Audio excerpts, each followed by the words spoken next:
يا أيها الذين آمنوا إذا نودي للصلاة من يوم الجمعة فاسعوا إلى ذكر الله وذروا البيع ذلكم خير لكم إن كنتم تعلمون.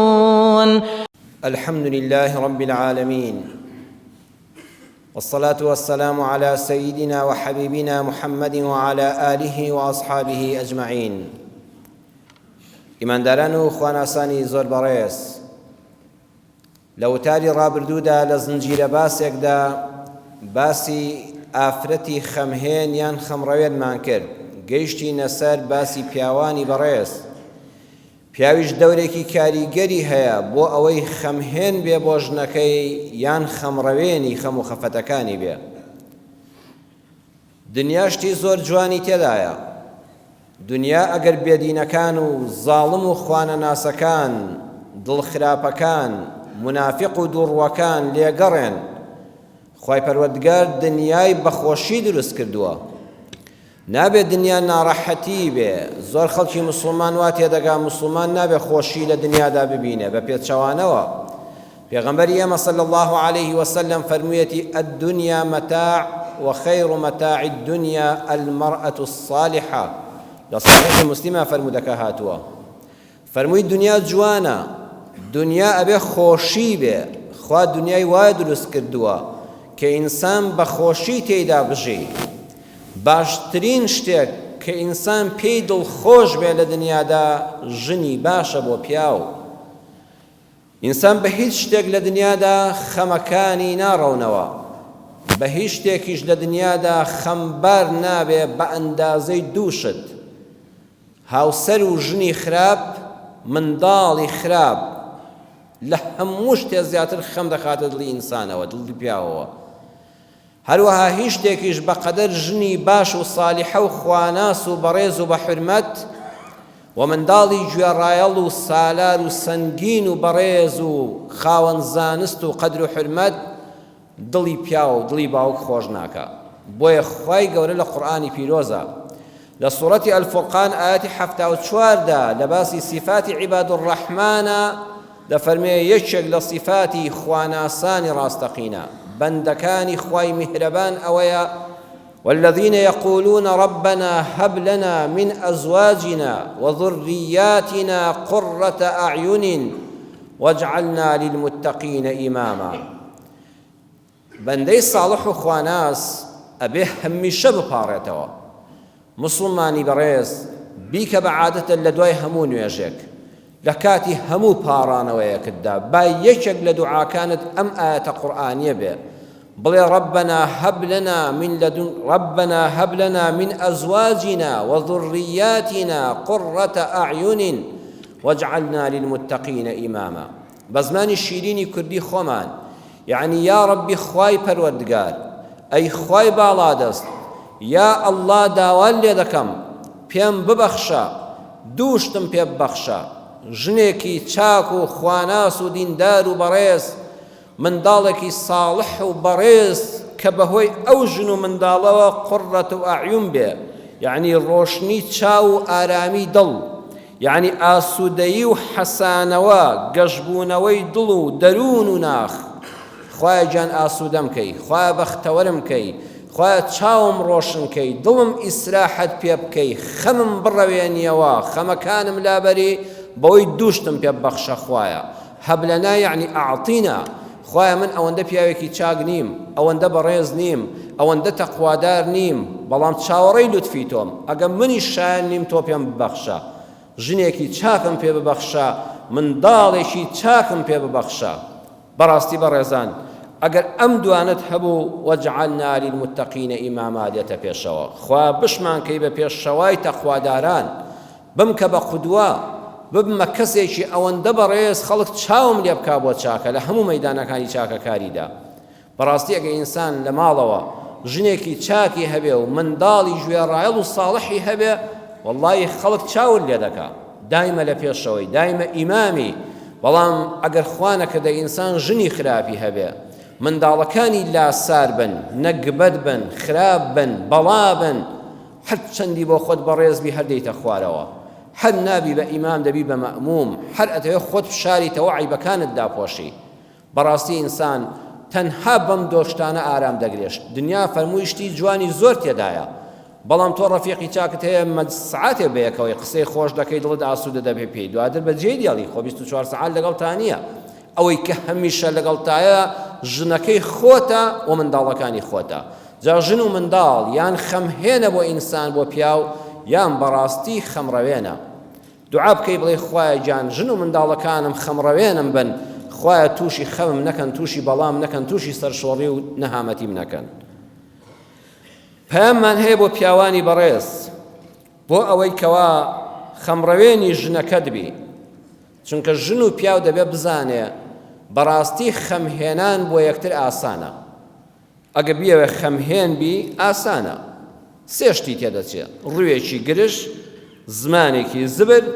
دڵێکی بەگومان و پیس. ئەم سیانەت هەبێ هەمیشە خەم دەبارێنی بەسەر خەڵکە، ئەوەش بە هەموو کەس دەکرێت. بەڵام خەمڕەوێنی بە هەموو کەس ناکرێت. خەمڕەوێنی و خەم لابردن، خەم بارکردن ئاسانە، هەر یەکێک لە ئێمە دەتوانین بەرامبەرەکەمان خەم بارکەین. بەڵام خەم لابردن کاری مەردانە، لێزانینی دەوێت، لێبوردنی دەوێت، دڵی پاکی دەوێت، خۆشەویستی دەوێت، زمانی شیرینی دەوێت. ئەمە هەمووی فەنە. خەم لابردن گرانە، بۆیە بە ئینسانی مەردی وەکو جەنابتان دەکرێت. بەڵام خەم بارکردن بتەوێ خەڵکی خەم بارکەی، یەک تۆ زمانی زبر و ڕووی تاڵ و زمە دڵێکی پیس، هەموو عالم دەتوانێت خەمبار بگی لە چوادەوەرتا. بەڵام ئەی سزای ئەوە و پاداشتی ئەمە لای خوا لەکوێ؟ بۆیە پەیامی یەکەممان ئەوەیە: ئەی پیاوی بەڕێز، بەگوێ قورئان بکە کە خوا لە قورئانە دەفەرمێ: وعاشروهن بالمعروف. عاشروهن لە معاشرەوە هاتووە، یعنی معاملە، هەڵس و کەوت بکە لەگەڵ خێزانەکەتدا. ئەی پیاوی مسلمان، بالمعروف، بەکاری پەسەند، بەوەی کە بزانە ئەوە ژنە. یەکەم شتێک کە ژن بەختەوەر دەکا و خەمی لەسەر لا دەبا ئەوەیە مێردەکەی وەکو ژن تەعاملی لەگەڵا بکە، بیناسێ کە ئەو پیاو نییە، وەکو خۆی هەڵس و کەوتی لەگەڵا نەکا، بزانێ ئەمە ژنە، سروشتی پێکهاتەی جەستەی لەگەڵ پیاوە جیاوازە، عەتف و سۆزی جیاوازە، بیرکردنەوەی جیاوازە. پیاو قسەیەک دەکات تا مردن لە بیری ناچێتەوە، ژن ئێستا قسەیەک دەکات دوای سعاتێش کە هەر نازانێت چی کتۆ لە بیری چۆتەوە. پیاو یەک کەس قسەی بۆ دەکات، بەس مێشکی لای یەک کەسە.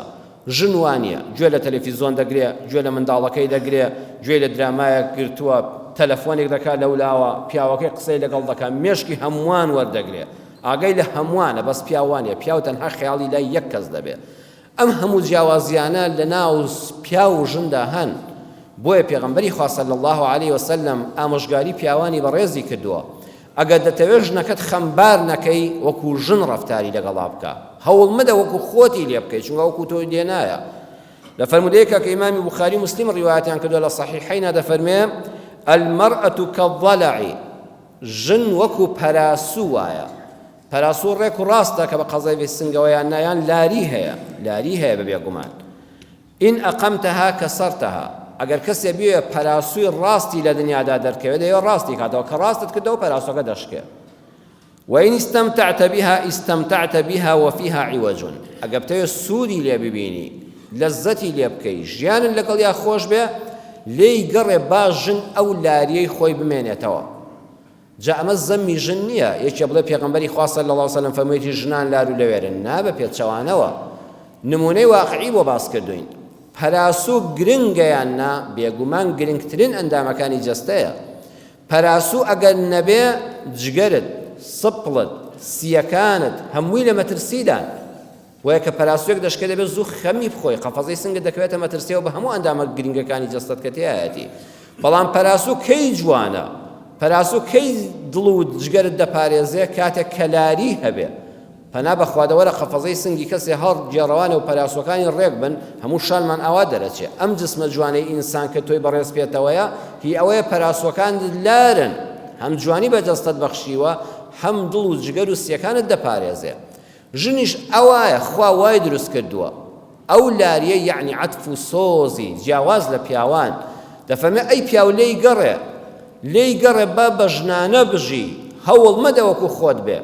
وەکەسروها تەلاقها لە صحیحی موسلیمە بە ژمارە فەرموودەی 63 فەرموویەتی ئەگە بتەوێ وەکو خۆتی لێ بکەی و ڕاستی کەیەوە ئەوە بێت تەلاقی دەی ئەوە ئاخری ناچاری دەکەی لێت جیابێتەوە دەیوا مەکە ڕێزی لێ بگرە با ژن بێ و پیاو بێ ژنیش نابێ بڵێ وەڵا دەبێت مێردەکەم پیاوەکەم وەکو من ڕەفتار بکە ئەوەش هەڵەیەکی ژنانەیە بۆیە دوو مستەلەح هەیە لە سەردەمی ئەمڕۆدا زۆر بەکاردێ هەردووکیان هەڵەن پیاو سالاری هەڵەیە ڕەفزە ژن سالاریش هەڵەیە و ڕەفزە شەرع سالاری هەیە شەرع سالاری یعنی ژن حەقی خۆی هەبێ پیاو حەقی خۆی هەبێ ژن لێگەڕێ پیاو بە پیاوانە بژی پیاویش ئازادی و سەربەستی بداتە ژنەکەی بە ڕەفتاری ژنانەی خۆی بژی بۆی هەردوو لە ئاسوودە بن شەرع سالاری خەمڕەوێنە بەڵام هەم پیاو سالاری و هەم ژن سالاری کە دیعای بۆ دەکرێت بەڕاستی هەردووکیان خەمهێنن دووەمیان ئەی پیاوی بەڕێز چاوپۆشی لە کەم و کوڕی و هەڵەی خێزانەکەت بکە بە تەنەزولی مەزانە پێغەمبەری خوا صلی الله علیه وسلم فەرموویەتی ئیستەوصوا بالنساء خەیرا ئیمامی بوخاری بە ژمارە فەرموودەی 5186 لە صحیحا ڕیوایەتی کردووە فەرموویەتی پیاوانی ئومەتم وەسێتتان بۆ دەکەم ڕاستپاردەی پێغەمبەر صلی الله علیه وسلم بۆ پیاوانی بەڕێزی موسڵمان ئەوەیە لەگەڵ ژنەکانتاندا چاک ڕەفتار بن خێرتان هەبێ بۆیان چاوپۆشی لە هەڵەکانیان بکەن خوا لە قورئانە دەفەرمێ فإن كرهتموهن فعسى أن تكرهوا شيئا ويجعل الله فيه خيرا كثيرا سەیری ڕەفتاری هاوسەرت کە پیاوی بەڕێز ژنی بەڕێز تۆش سەیری ڕەفتاری پیاوەکەت کە ئەگەر کەم و کوڕی و هەڵەیەکی هەیە و بەدڵن نییە و ڕەفتارەکەی دڵن ناگرێ ڕقی لەدا مەگرە دڵنیابە لەوەدا کە ئەم شتەی بەدڵی تۆ نییە خێرێکی زۆر هەیە خەیڕەن کەثیرا جاری وایە پیاو بە شتێکی ژنەکەی عەزیەت دەخوا خوا دڵمان دەداتەوە دەفەرمێ ئەی پیاو ئەوەندە شتەکە گەورە مەکە ژنەکەت ڕەفتارێکی هەیە و دڵی تۆ ئازار دەدا و بەدڵن نییە بەڵام ڕەفتاری جوانیشی یەکجار زۆرن تۆ بەهۆی ئەو تاقە ڕەفتارە خراپەیەوە کە بەدڵی تۆ نییە بە ئەخلاقە بە ڕەوشتە ئەو سیفەتە خراپانەی تێدانین بەڵام بەدڵی تۆ جاری وایە ناجوڵێتەوە خوا دەفەرمێت دڵنیابە لەوەشدا خێرێکی زۆر هەیە لەوە ئەچێ ئەو ژنە لەوەشە هەموو دڵی تۆی جێبەجێ کردایە تۆ تووشی بەڵایەک بوویتایە لەوەشە خێرێکی گەورە هەیە ئارام بگرە پێغەمبەری خوا دەفەرمێ لا يفرق مؤمن مؤمنة إن كره منها خلقا رضي منها آخر لصحيح مسلم هذا حديثك دفرمي با هیچ پیاوێکی ئیماندار بغزاوی نەبێ و ڕقدا نەگرێ لە ژنێکی ئیماندار لە ژنە ئیماندارەکەی لە هاوسەرەکەی خۆی ئەگەر إن كره منها خلقا سیر کە ژدۆلێک دانێ ئەگەر ڕەفتارێکی بەدڵ نییە رضي منها آخر بەڵام چەندین ڕەفتاری تری بەدڵە بۆیە هەمیشە ژن و پیاو بەوە سەرکەوتوو دەبن وەڵڵی هەموو کێشەی خێزان بە ئەوە کۆتایی پێدێ جەناب دۆکو پیاوێت کە لە ژنەکەت عاجز بووی کە لێی تووڕە بووی وەرە ژدۆلێک دانێ هەر لە ماڵەوە بە تەنیا دانیشە لە جەوێکی هێمنە و مێشت ساف کەوت چایە قاوەیەک خۆوە وەرەقەیەک بێنە بنووسە خاڵی ئەمبەر ئەو ڕەفتارانی کە ژنەکەم خراپی هەیە لە بەری ئەمبەرەوە ئەو ڕەفتارانەی کە چاکە لە ژنەکەمدا هەیە خاڵی یەکەم وەڵات جارجار بێگوێیم دەکە بەڵام وەرە سەیری کە ئەم ژنە بە ئەخلاقە بە داوێن پاکە دەست پاکە بلێ ماڵەیەکی بەڕێزە پێوەی سەربەرزی بڕوا بکە دەتوانی حتا 50 چاکەی ژنەکەت بنووسی بەڵام مێشکی خۆت بکشە بۆ ناگاتە 4-5 خراپەی ژنەکەت کە بەدڵن نییە دەی ئینسان بێویژدانیە بەڕاستی پێغەمبەر فەرمووی ئینسافتان هەبێ ویژدان بەکاربێنن کەسێک 5 ڕەفتاریت بەدڵ نییە ئەی 50 ڕەفتاری چاکەی هەیە 45 دەرەجە زیادەی هەیە لەسەر خراپەکانی دەی لێی گەڕێ لێ خۆش بە ژنێکیش لە مێردەکەی بێزارە بەدەستێوە دەناڵێنێ بەخوا ئەویش ئاوا بێت لاپەڕەیەک دانێ و چاکەی مێردەکەی لەلایەک بنووسێ ئەو شتانەی کە لە مێردەکەیە باش نین و لیان ناڕازیە لە بەرەکەی تر بینووسێ وەڵڵی دڵنیام 3-4 خراپی مێردەکەی نەبێ نایدۆزێتەوە بەڵام دەتوانێت 50 چاکەی مێردەکەی بدۆزێتەوە یەکسەر دڵت ئیسراحەت دەکا ئەو غەرز بوغزە لە دڵت دەخەیتە دەرەوە حتا لە مەکتەبی شاوایە ئەگەر ئیمتیحانێک لەسەر 50 بێ کەسێک 45 بێنێ لەسەر 50 مامۆستا زۆر باشەی دەداتێ ئەو 5 کەم و کوڕێ ئەو 5 دەرنەچوونە هەر هیچ نییە مامۆستاڵەوەی 45 هێناوە لە 50 هەر زۆر باشە دەی ژنەکەی بەڕێزت ئەگەر لە 50 خاڵات 45 زۆر چاکە بەخوا بێویژدانی ئەگەر تۆ بتەوێت لەسەر 5ەکەی تر بغزی لێدا بگری دڵتی لەگەڵا خراپ بکەی ڕەفتارت لەگەڵیا خراپ بێ زوو نەچی دەست لە منینەکەی ئاشتی نەکەیتەوە بەخوا بێئینسافیە ژنێکیش پیاوێک ئەو هەموو قوربانیدانە لە پێناوی ژنەکەیدا 45 ڕەفتاری جوانی تێدا هەیە بەڵام 5 شت وەکو مرۆڤێک ئەویش ڕۆبۆت نییە ئەویش ئینسانە ئەویش گۆشت و خوێنە 5 شتی بەدڵی تۆی هاوسەر نییە 100 چی زەمی پیاوەکەت بکەیت بەس ئەم ڕەفتارە خراپانەی ببینی بەس چاوت فۆکست لەسەر ئاوانە بێ وەڵڵی خوا قبوڵی ناکالێت عەزابت دەدا ماڵت لێتاڵ دەبێ وەکەسروها تەلاقها خوا نەخواستە تەلاق لەو بینی ژن و مێردە ڕوو دەدا پیاوی بەڕێز ئەگەر جارێک ژنەکەی هەڵەیەکی کرد شتێکشی بەدڵ نەبوو لە جیاتی ئەوەی ناڕەحەتی کە دەیکا بە مناسبەیەکی خۆش لە کتێبی هەمسەتون فی ئوذنی زەوجەین دکتۆر حەسان شەمسی پاشا لە لاپەڕەی سەحیفەی 116دا بەسەراتێکی خۆش دەجێڕێتەوە ئەڵێ پیاوێک ژنەکەی باز دەکا بۆ دکتۆر حەسان شەمسی باز کردووە ئەڵێ دکتۆر من و هاوسەرەکەم 18 ساڵ بوو بە یەکەوە هاوسەریمان کردبوو 18 ساڵ بوو ژن و مێرد بووین ڕۆژێکیان خواردنم ئامادە کردبوو پیاوەکەم لە سەفەر گەڕابەوە زۆر ماندوو بوو منیش بە حسابی خۆم جوهدی خۆم کردووە خواردنێکی شاهانە ئامادەکەم و بە یەکەوە لەو ئێوارە خوانەدا بیخۆین بەڵام قەدەری خوا وایە عەرزم کردن بەڕێزان ژن و پیاو دەوێت بە چاوی ئینسان بوون سەیری یەکەن وەڵڵا ژنیش وەک تۆ ئینسانە فکری دەڕوا خەیاڵی دەڕوا شتێکی لەدەست دەرەچێ شتێکی لەدەست دەشتێ هەر وەکو تۆ وای ژنەی داما و ئەڵێ من بە حسابی خۆم هەموو جوهدی خۆم بەکار هێنابوو ئەو ئێوارەیە جوانترین خواردن پێشکەشکەم بەڵام قەدەری خوا بۆم نەهات مەشغوڵ بووم بە مناڵ و بە تەلەڤیزۆن و وەختێکم بە خۆم زانی بۆنی گۆشتی سوتاو هات گۆشتم لە مەنجەڵا سوتە خوێم تێکردبوو لە جیاتیەوەی تۆزێک سەرکەوچکێکی تێکەم وەم زانی بوو تێم نەکردو چون کەوچکەی کەشم کرد بۆ شلەکەوە کە لێم خوارد زمانی دەکزامەوە لە سوێریدا برنجم بەڵ دەرچوو هەر دەڵبوو پەڵۆڵەیەکەوە بە کەڵک نەدەهات ئەی خوای گیانی خۆ تازەوە مەغریب بانگیدا پیاوە گەیشتۆتە زێ خۆ ناکرێ ئەمانە بڕێژم دیسان سەلێنێ دەست پێ بکەمەوە ئەم برسیەتی ماندووە ناچار بە تەریقیەوە خستمە بەردەمی گۆشت هەمووی سوتاوە و بۆن سوتاوی لێدێ شلە کابرا هەر کەوچکێکی خستە دەمیەوە قسەی نەکرد پەرداخی ئاویشی بەسەرا کرد ئەبوو لەگەڵ هەموو کەوچکێکە پەرداخی ئاو بخۆیتەوە ئەوەندە سوێرم کردبوو هیچ شێشتەکانم بەدڵ نەبوو تەوەقعم دەکرد پیاوەکەم هەڕێک سفرەکە هەڵگرێ بڵێ دەلای بە ئەمە تۆ چیت کردووە تۆ من عەزاب دەی بەڵام پیاوی بەڕێز هەر چەندی هەستم دەکرد لەگەڵ هەمووینەکە ئاوی دەخواردەوە فەقیرە بۆی نەدەخورا بەڵام خواردی تا بۆی خورا خواردی بە تەریقیەکەوە و بە شەرمەزاریەکەوە کەسمان قسەمان نەکرد سفرەکەم هەڵگرتەوە قاپەکانم بردە مەغسەل بیان شۆم وەختێکم زانی پیاوی بەڕێزم هات باوەشی پیا کردم تون بەخۆیەوە کوشیم ڕووی تێکردم و نێوچاوانی ماچ کردم وتم ئەمە چییە ئەمە چی دەگەیەنێ وتی لەبیرتە کە تازە بوو بووی فێری چێژلێنان نەبوو بووی دایمە گۆشتت دەسووتە دایمە شلت سوێر بوو ئەو کاتە چەنم خۆش دەویستی ئەم ئێوارەیە ڕێگ یادی ئەو کاتەم کەوتەوە کە تازە بوو بووی لەلام تازە لە ماڵی باوکتەوە هات بووی نازدار بەخێو کرا بووی چەشتن نەدەزانی ڕاژدەی خوێن نەدەزانی بڕوا بکە ئەم ئێوارەیە وە ئەزانم تازە بوو کوزاوین ئەوەندەم خۆش دەوی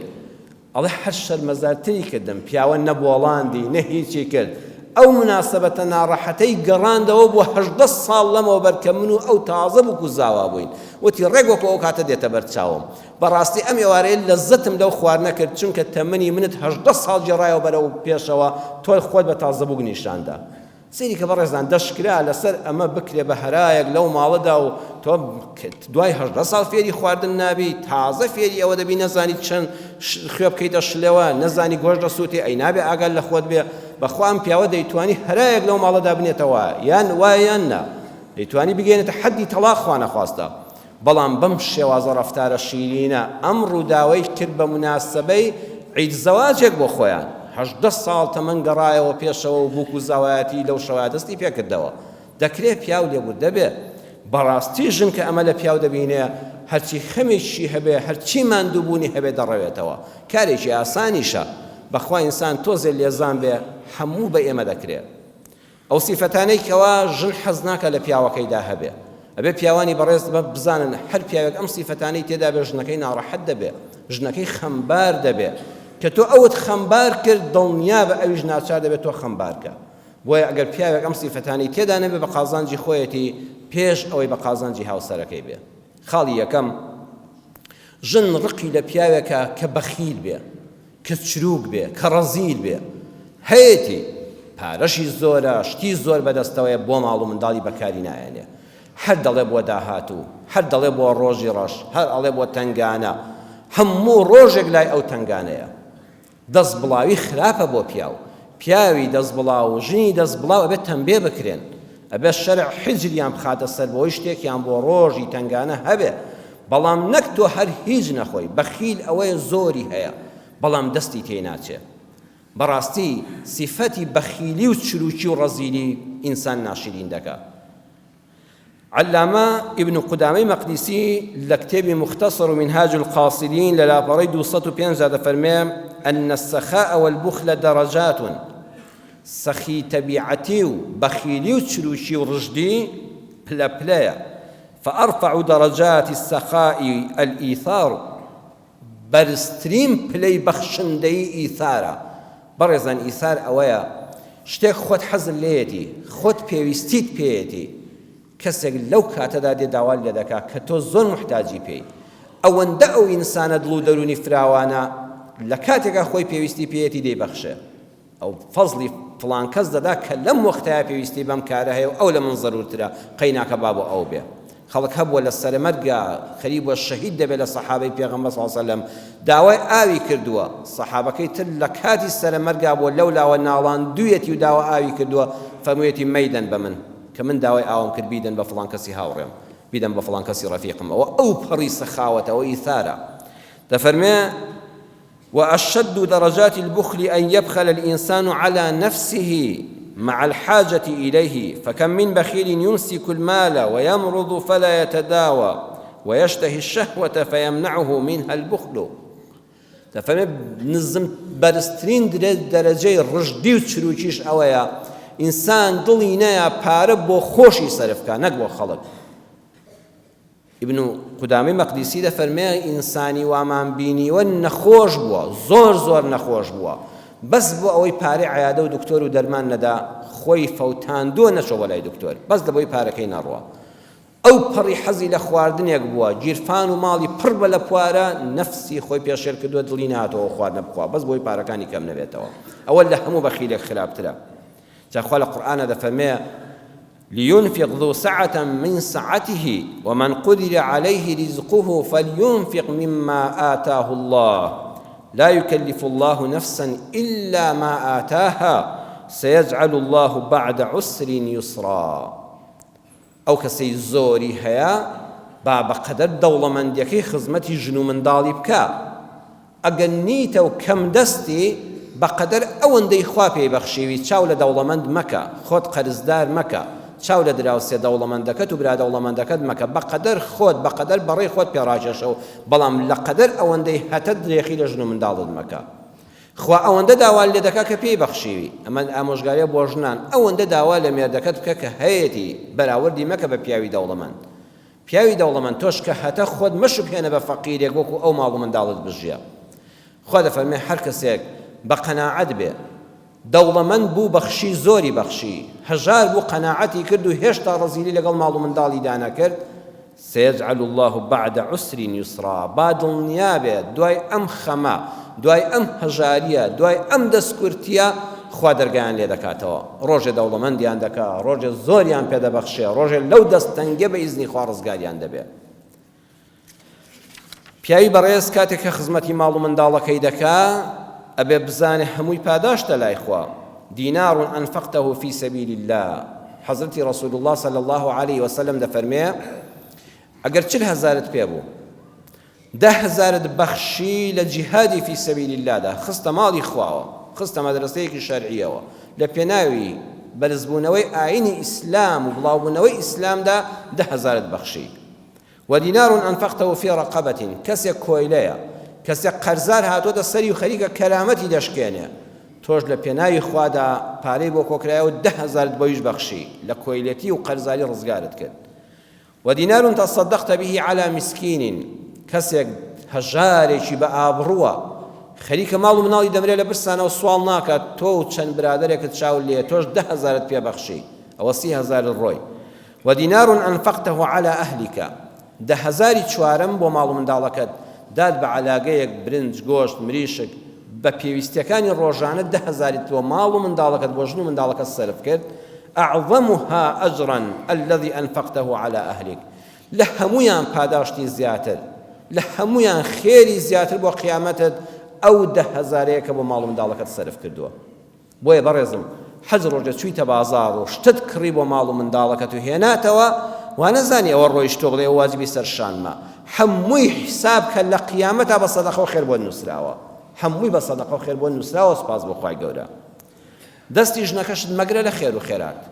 إذا أنفقت المرأة من طعام بيتها غير مفسدة كان له أجرها بما أنفقت ولزوجها أجره بما كسب وللخازن مثل ذلك لا ينقص بعضهم أجر بعض شيئا صحيح بخاري مسلم فرمودك لصحيحين هاتوا تفما قال خواردنك لمالا وهبو ژن بەبێ ئەوەی کەوا مێردەکەی ناڕەحەت بکە ئیسراف بکە زیادە ڕەوی بکە خێری لێ کرد بەشی دراوسەیەکی لەدا کاسە دراوسەیەتی جێبەجێ کرد فەقیرێک هاتە بەر دەرگاو ئەم ژنە مێردەکەی لە ماڵ نییە ئازادی کردووە ئەمیش دەست بڵاوی نەکرد بەقەدەر پێویست لە ماڵەکەی بەخشی ئەم ئەجرا بۆ ژنەکە دەنووسرێ پیاوە هەر ئاگای لێنێ و لە بازاڕ و لەسەر ئیش و کارە سوبحان الله بەبێ ئەوەی لە ئەجری ژنەکە کەم بێتەوە هەمان ئەجریش بۆ پیاوەکە دەنووسرێ بۆیە دەستن نەترسێ بە ژنەکەت بڵێ بەس زیادە ڕەوی مەکە و ئاگەل لە ماڵ و حاڵ بێ ئازاد بە ئەو ژنە تەواو ئەجری بۆ دەنووسرێ تۆ بەبێ ئەوەی بۆشت باسکە و ئاگاشت لێ بێت لە قیامەتا دەبینی لە ئەجری ژنەکەش کەم نەبووتەوە خوا ئەجرەکەشی بۆ تۆ نووسیوە بۆیە بەڕاستی ژن کە دەبینێ پیاوەکەی دڵفراوانە سەخی تەبیعەتە بەخشندەیە دڵخۆش دەبێت هەموو پیاوێک حەز دەکات پێڵەن شێرە پیاوە ئەزانی شێر سیفاتی چییە؟ شێر یەکێک لە سیفاتە هەرە بەرزەکانی کە کردوێتی بە شێر و بە پاشا ئەوەیە قەت نەفسیەتی هێندە بەرزە پاژماوەی ئاژەڵی تر ناخوا کەمتیارێک ڕێویەک شتێکی ڕاو کردبێ و بەجێی هێشت بێ قەت شێرێکی تریش هاتبێ شێرێکی تر هاتبێ ئاسکێکی کوشت بێ ئەم شێرە قەت ئامادە نییە پاشماوەی خەڵک بخوا بمرێ لە برسانە ئەوەی خۆی ڕاوی نەکردبێ نایخوا نەفسی ئەوەندە بەرزە ئەوەندەش سەخی تەبیعەتە کە خۆی لێی تێر خوارد ڕێوی و کەمتیار و گورگ و ئەوانە دەچن دەیشارنەوە ئەچن گڵی بەسەرا دەکەن بۆ ژەمێکیکە شێر سەخی تەبیعەتە کە خۆی تێری خوارد لەو دەشتە بەجێی دەڵێ ئەڵێ با ئاژەڵانی تر لێ بخۆن ئەچێ لەو لاو بەخۆی دانیشێ لەبەر چاوی دەخورێ پەلاماریان نادا ئەم ژەمە تێری خواردووە خەمی ژەمی داهاتووی نییە شێرە شێر ژنیش کە دەبینێ بەڕاستی پیاوەکەی شێرە پیاوە چاوی لە نانی ئەو دعوەتی ئەو چاوی کز نەکردو بە دوی پارێنانێکە ڕاکە شێرە پیاو خۆی بەدکاسبی دەکا چاوی لە دەستی خۆیەتی حەز دەکا ببەخشێ نەک پێی ببەخشرێ ئەمجا سەخی تەبیعەتە ڕەزیل نییە چروک نییە بەڕاستی ئەم ژنە خۆشحاڵ دەبێت لە پەنا پیاوێکی ئاوادا بەڵام وەڵڵاهی ئەگەر ڕەزیل بوو دوو لە ڕووی جەنابتان وەکو بەسەرهاتی ئەم پیاوە لێدێ کە لە کتێبە مێژوویەکاندا دەڵێ کابرایەک هەبوو زۆر دەوڵەمەند بوو خاوەنی چەند ڕیزە دووکان بوو چەند خانووی کرێی هەبوو چەند باڵەخانەی هەبوو سەروەتی زۆر بەڵام دڵێکی شوێر ڕەزیل و بەخیل جا ڕەزیل لەگەڵ بەخیلە دووشتی جیاوازن ڕەزیل ئەوەیە هی خۆی ناخوا بەخیل ئەوەیە نەک هی خۆی ناخوا چاوی لە ماڵی خەڵکیشە ئەگەر کەسێک خێریش بکە پێی ناخۆشە ئیوا هەیە خۆی خێر ناکە فڵان کەسیش خێر بکە پێ قەڵسە ئەڵە کاکە بۆ ماڵی خۆت دەکەی بەخێر بۆ دەیدەی بە فەقیر و هەژار کوڕەکاکە خەڵک وەفای نییە دوای خۆت پەکت دەکەوێت ئامادە نییە دەست لە ماڵی خۆیدا حەز ناکە کەسیش خێر بکە ئەوە لەوەش پیسترە ئەم کابرایە هەم ڕەزیل بوو هەم بەخیل بوو ماڵێکی یەکجار زۆر ڕۆژی دەژمار بەس بەوەی سەری مانگ بێ و کرێ پۆکاتەوە پارەکانی لاستیکی لێدا و لە سندوقی دانێ ژن و منداڵی داماوە دایمە چاو لە دەستی خەڵکی بوون گەیشتە ڕادەیەک وەڵڵی حەزیان دەکرد ئەم پیاوە بمرێ و نەجاتیان بێ لەو ژیانە ژنەکە دەیگو وەڵڵی ئەگەر بێوەژن بوومایە هەتی و بار بوومایە خەڵک خێریکی پێ دەکردین ئێستا خەڵک لە نەمەژنی فڵان کەسە، منداڵەکان منداڵی فڵان کەسن، بەڵام ئەمە جلوبەرگیانە، ئەمە پێڵاویانە، ئەمە نان و خواردنیانە. هاواری دەکرد پیاوەکە ئەم منداڵانە داوای گۆشت دەکەن، دەیگوت بە سەر چاو دەچم گۆشتان بۆ دێنم. ئەم پیاوە بە سەرە جوانەکە ناسرا بوو، دەچوو لە بازاڕ بە حەیاتی چولۆیە گۆشتی نەرمە و ڕانی نەدەێنایەوە، ئەچوو سەرەگایەکی پیری دەکڕی کامەی هەرزانە. ئێژنەکە پێی دەگوت پیاوەکە جاری پێشوو جاری هەفتەی مانگی ڕابردوو تۆ حەدمیشە سەرەگا دێنی، ئەوە تا بە سەر جوانەکە ناسرای لە ناو خەڵکە ئەبڕوو و سوت پێ دەڵێن. گۆشتی ڕانەکەیدایە لە دەستەکەیدایە، چاو لە سەری حیوانەکەدایە، گوێ لەوێدایە، لول لەوێدایە، ئەمە هەمووی سیفەتی چاکە خوا لە سەرا خۆی کردوێتەوە. ئەو خەڵکە عەقڵی پێ ناشکێ، پارەی زیاد سەرف دەکا. باس 2 ڕۆژ بقڵێ لە ئاگری لە ژێرابێ و ڕۆژێ گۆشتاوەکەی بخۆن، ڕۆژێ تاماوەکەی بخۆن، سێم ڕۆژ دەکوڵێ، 3-4 ڕۆژی پێ دەبینە سەر و پارەیەکی زۆریشمان بۆ دەگەڕێتەوە. ژنی داماوی ئێ بڵێ چی؟ ناچار دەبوو بە قسەی بکە. کابرا لە مزگەوتە چوو بۆ دوکانێک کرێکەی وەرگێ، کابرا لەوێ نەبوو، کوتی نانیۆڕۆ دێتە مزگەوت. بۆ کرێ وەرگرتن چوو لە مزگەوتە چاوەڕێی دەکرد، بینی پیاوێکی پۆشتە و پەرداخ و پیاوێکی وەکو جەنابتان بەڕێز و بە حورمەت، وتی دانیشتوانی گەڕک تازە خانوویەکم لەم مەحەلەیە کڕیوە، بۆ ئەوەی ناسیاویم لەگەڵ جەنابتانە پەیدا بێ هاتووم ئەم نیۆڕۆیە ئەهلی مزگەوت هەمووی میوانی منە. کابرا سوزەی شکری بۆ خوا بکتی خوا لێت بەزێ ژەمی ئەم نیۆڕۆیەشم بە بەلاش دەستکەوت، هەم کریەکەم وەرگرت هەم نانەکەشم ناسمەوە ماڵەوە بیخۆم. بە دووی خەڵکەکە کەوت وەکو برسیەک دانیشت و کە سەیری کرد کابرا کۆشکێت تەلارێکی گەورەی هەیە، سفرە ڕاخراو ئەوەی دڵ بیخوازێ لە سەری بوو. دوای نان خواردن چۆ لای کابرا وتی قوربان جەنابەت لە ئەمیر و پاشاکانی لە پاشازادەی، وتی ناوەڵا. وتی قوربان جەنابەت وەزیری؟ وتی نەوەڵا. وتی نوێنەری حکومەتی لەم گەڕەکە؟ وتی ناوەڵا. وتی ئەی بازرگانێکی نێودەوڵەتی؟ وتی کوڕە نەوەڵا. وتی ئەی چی؟ وتی وەڵا هەر کەسێکی ئاساییم، بەڵام خانوشتم زۆرە و تازە هاتوومە ئەم گەڕەکە. کابرا وتی قوربان دەکرێت پێم بڵێیت و ئەم هەموو سەرەت و سامانە هیچی ئەم پلانە نەبێ و ئەم هەموو کۆشک و تەلار و ئەم سفرە ڕازاوەت هەیە؟ وتی کاکە من ڕووم لە خوایە، وەڵڵی هیچ ناکەم، بەس چاوم تیژە و حەزم لە ئافرەتە. حەزیشم لە ئافرەتێک نییە چۆن بێ و چۆن نەبێ، حەزم لە ئافرەتی دەوڵەمەندە، دەگەڕێم چاو وردەکەمەوە لە شوێ پیاوێکی دەوڵەمەندی سەرمایەداری ڕەزیل بمرێژنەکەی مارە دەکەمەوە. ئەنجا من دەست و دڵم سەخی، هەر پارەی کابرا ئەوەندە بۆ ژن منداڵە سەرف دەکەم، هەر پێڵاوم بۆ دادەنێن. ئەمە سێیەم ژنمە کە لەم گەڕەکەش پیاوێکی دەوڵەمەند بۆ خواستومە، ئەو گۆشکەم پێ دروست کردووە. زۆر لە مێردەکەی بێزار بووە، وا خزمەتی یەکەم ئامادەی هەموو ڕۆژە دیواخانم بۆ بڕازێنێتەوە، خۆ من پارەی من نییە، من هەر سەرفی دەکەم. وتی ئەی ئێستا بەتەمایکی؟ وتی وەڵڵا بەس 4ەم ژنم ماوە، چاوم ور کردوێتەوە 20مە کابرایەکەیە پێڵم فڵان کەسی سەرە جوانەگا زۆر دەوڵەمەندە، ژن و منداڵی لە برسانە کوشتووە، ڕۆژ دەژمێرم جەڵدەیەک لێیدا و بمرێ و ژنەکەی ئەوی ژمارەکەمەوە، ئەڵێن پارەی یەکجار زۆرە، بەوە هەر خەنی دەبم. کابرا هەر تاسا ئەم ئەوەندە بە شڕۆڵی دەرکەوت بوو نەیزانی فڵان کەس خۆیەتی، هاتەوە لەرز دایگرت، چوو لە بازاڕ یەک سارەشتی کڕی و بردیەوە، وتی ئافرەت، وتی ئەو پیاوەکە چێ خێری پێکردووی؟ وتی وەڵا پارەی خۆمە. وتی قەت ناکرێ، بە پارەی خۆت و ئەم هەموو شتت کڕیوە؟ وتی بەو خوا تا نەمردوم و مارە نەکراویەوە دیواخانی پێگەرم نەکراوە با خۆمان بیخۆین. خوا دەرسێکی دادام، بەڕێزان بڕواتان هەبێت زۆر خەڵک بەس کۆی دەکاتەوە ئەم ژنە داماوە پیاوەکەی بەرچاو کەوتووە، بەڵام خۆ ناکرێت لە ناو خەڵکە هاوارکە. وامە بە کابرا دەڵێ ناوی ئەبوو معشاب و معشابێک بۆ ڕێ دەکەوێت دەیخوا بەخوا دوایی دەخورێ، خۆ ئەگەر شوژ نەکاتەوە منداڵەکانت بووکەکانت زاواکانت بۆت دەخۆن،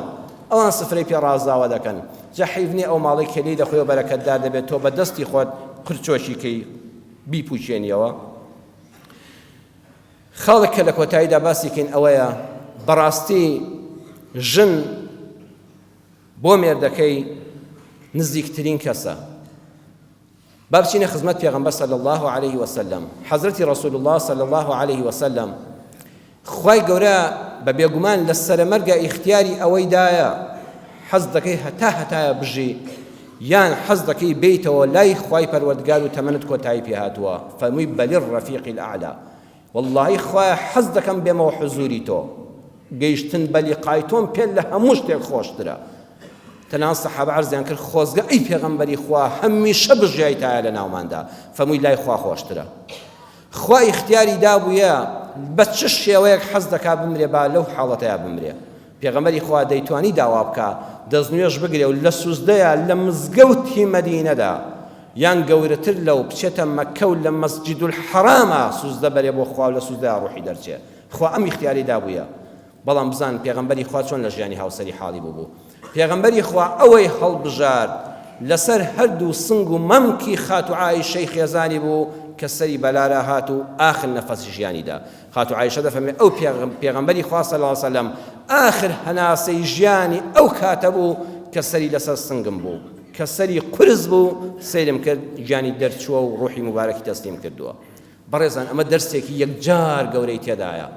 یعنی ئەگەر ئینسان دوعای خێر بکە ئەوەیە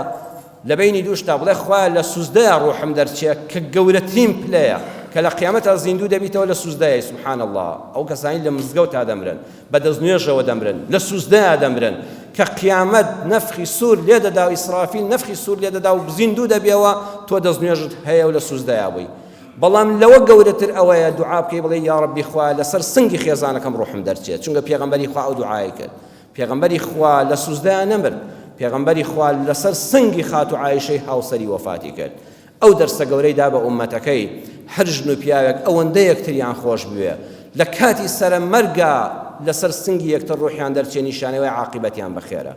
نیشانەی ئەوەی لە قیامەت هەبەیەکەوە زیندوو دەکرێنەوە. بۆیە سنەتێکی ئینسانەکە مرد ئەگەر ژنەکەی وەفادار بێ بۆی بڵێ لە دوای قەبرێک لە تەنیشتەوە بگرم با لە تەنیش هاوسەرەکەمەوە بنێژرێم. ئەگەر ژنێک مرد مێردەکەی ئەوەندە وەفادار بێ قەبرێک بگرێت لە تەنیشتەوە بڵێ با ئەو شوێنە نەگیرێت کە مردم لەو شوێنەدا لە تەنیش هاوسەرەکەمەوە بمنێژن. بۆیە ئێمە بڕیارماندا بوو لە دنیادا بە یەکەوە بین، لە مردنیشە لەسەر باوەشی یەکتر بمرین، با لە قیامەتە کە لە قەبرەکە هاتینە دەرەوە بە یەکەوە زیندوو بینەوە. ژن و مێرد دەتوانن وعد بدەن شەفاعەت بکەن لای خوا بۆ یەکتر. ئەگەر کردەوە یەکێکیان کەمتر بوو مستحقی بەهەشت نەبوو بەڵام ئیماندار بوو بڵێ خوایە وعد بێ ناچمە بەهەشتەوە حتا لە هاوسەرەکەشم خۆش نەبی، تا دەستی نەگرم و نەی بەمە بەهەشتەوە بەخوا منیش ناچم. خوا لەبەر خاتی ئەو ژنەیان لەبەر خاتی ئەو پیاوە هاوسەرەکەشی دەبەخشێ و لەگەڵ خوا دەیباتە بەهەشتەوە. ئەم دنیایە لێ دەبێتە بەهەشت، بەهەشتی خواشتن مسۆگەرە. بۆیە زۆر سنەتە، سنەتێکی گەورەیە کە ئینسان لەسەر مەرگا بوو پێی عیب نەبێ پیاوانی بەڕێزی وەکو جەنابتان لە دەوری بن، بەڵام وەڵڵا وەسێت بکە کەس لە پێغەمبەری خوا گەورەتر نییە. ئەو هەموو سەحابە گەورە لە خزمەتیا بوو بەڵام لەسەر باوەش و سنگی خاتو عایشە ڕوحی دەرچوو، دیارەوەی اختیاری خۆی بوو. و هەروها ئافرەتی بەڕێزیش نەک ژنان لە دەوری کۆ ببنەوە لە ئاخر لەحزەی ڕوح دەرچوونیا پیاو بهێنێتە سەر سنگی خۆی و لەسەر سنگ و باوەشی پیاوەکەی ڕوحی دەرچێ کە ئەوە نیشانی عاقبەت خێریە. ئەم بابەتە پیاوی خەمهێن یان خەمڕەوێن دیسانەوە زۆری ماوە، بەڵام هەڵی دەگرین بۆ وتاری داهاتوو ئینشاءڵڵا لەگەڵماندا ئامادە بن و بابەتی زیاتر لەو بابەتەوە بیستن. یا ڕەبی خوا بمانکەی بە پیاوێک کە خەمهێن بین، کە خەمڕەوێن بین بۆ خێزانمان، بۆ دەوروبەرمان، بۆ ماڵ و منداڵمان. یا ڕەبی خوای پەروەردگار بمان پارێزی لەوەی کە پیاوێک بین، خەمهێن بین بۆ خێزانمان، بۆ منداڵمان، بۆ کەسانی دەوروبەرمان. خوای هەمیشە خەمەکان بڕەوێنینەوە و خەمەکان لابەرین. یا ڕەبی خوای ژنەکانمان ساڵیحەکەی، ئەولادەکانمان ساڵحکەی، ئەو کەسانی ئەولادیان نییە یا ڕەبی خوای ئەولادی ساڵحیان پێ ببەخشی. یا ڕەبی خوای بمانکەی بە پێشەوا بۆ تەخواداران